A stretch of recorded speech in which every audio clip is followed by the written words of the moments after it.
Hi, this is Matthew Almeida. Have you ever wondered why Halloween is so creepy, so spooky? Well, what are the roots of Halloween?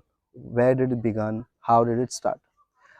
They say that Halloween has its roots in the Celtic New Year celebration, which usually occurs on the 31st October or 1st of November. The Celtics lived around 2000 years ago, and the celebration, the festival that they celebrated, is called Samhain.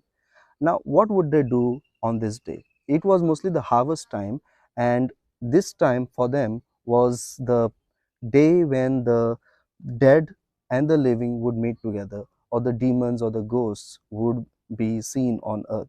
So that night, people believed that these demons or the ghosts were roaming around.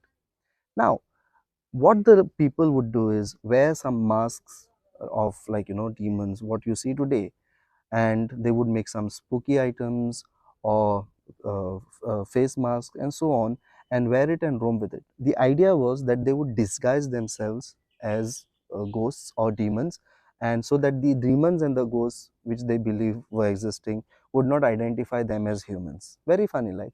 So how did it become such a popular celebration? The thing is, these people later would become Christians, and the church was feeling the need that certain festivals should be preserved and kept because the people wanted it, because people were still celebrating things like that. So in order to Christianize that, the church started celebrating the feast of All Saints Day, that is celebrated on the 1st of November. And therefore, the evening of the previous day, that is the 31st of October, was called the Eve of All Hallows, or All Hallows Eve. And from there we get the word Halloween. It's not spooky and some creepy thing, actually. It's a time of prayer, it's a time of joy, celebrating those people who are actually in heaven, the saints. However, from the Protestant Reformation that took place in 1517, people cut off from the Catholic Church and wanted to discontinue celebrating anything that is Catholic. And later on, as secularism would come up, they wanted to discontinue celebrating anything Christian. And that is how Halloween got a secular color, and it went back to, like, the Celtic celebration that was happening. Now, uh, 31st evening was supposed to be the Eve of All Hallows, taken from the Jewish tradition that their festival would begin on the previous evening of the day, and then 1st of November would become a feast of All Saints, and then immediately after that would be 2nd November, celebrating and remembering all souls whom we may not be sure whether they are in heaven or not, and probably in purgatory.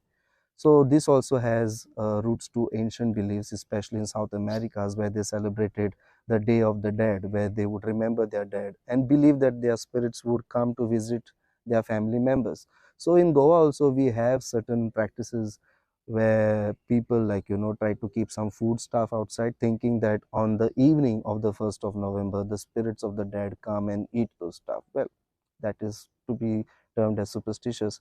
However, Christians or the Catholics categorically celebrate the saints, all saints, who may not find their names on the calendars but probably would be in heaven. And then on 2nd of November, remembering all the dead who have died and gone, and we are not sure whether they are in heaven or not, probably in purgatory, and pray for them. So what happens is, in this way, once they are up there in heaven, they will continue praying for us that we may reach heaven, and in our lifetime we may do something good. So these are the traditional festivals here in Goa that has taken deep roots and become part and parcel of Goan culture.